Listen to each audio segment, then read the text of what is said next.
بر تازیانه ها، تازیانه های بی امان، به گرده های بی گناه بردگان.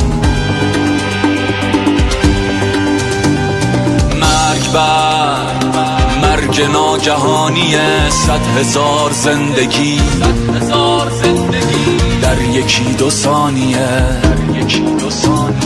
با سقوط علم از آسمان. مرگ بر کشتن جوانه ها، مرگ بر انتشار سم در زلال رودخانه ها، در زلال رودخانه ها. مرگ بر فصاحت دروغ، مرگ بر بوق‌های بوق، مرگ بر سیم‌های خاردار و کشتزارهای مین.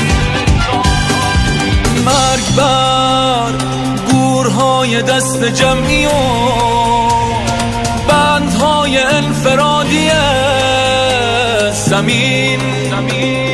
مرگ بر بریدن نفس، مرگ بر قفس، مرگ بر شکوه خار و خس، مرگ بر هوس، مرگ بر حقوق بی بشر، مرگ بر تبر، مرگ بر شراره های شر.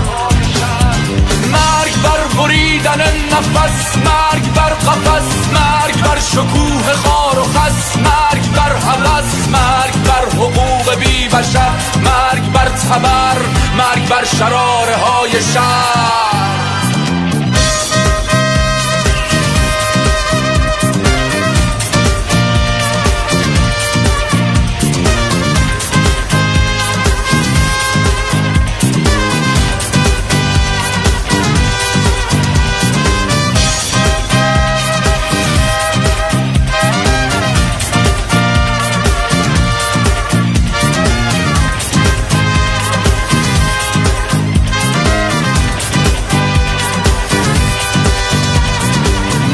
بر سفارت شنو، مرگ بر کودتای دو، زنده باد زندگی او، زنده باد زندگی من، تو ما یک کلام. مرگ بر آمریکا،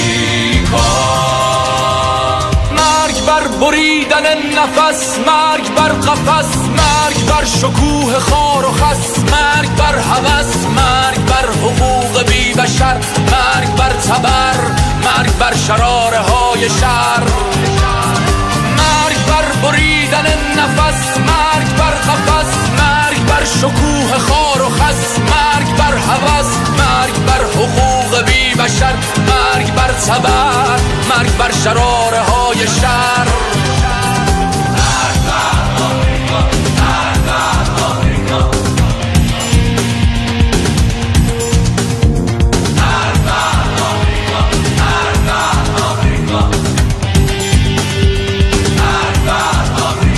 مرگ بر ابولهب، مرگ بر یزید و شمر و ابن سعد، مرگ بر زاده زیاد. بگو بلند بیش باد، مرگ بر قطعنامه های بستن فرات، قحط آب، مرگ بر تیر مانده بر گلوی کودک ربا. مرگ بر قصد خنده های روشن علی رضا، مرگ بر گلوله ای که خط کشید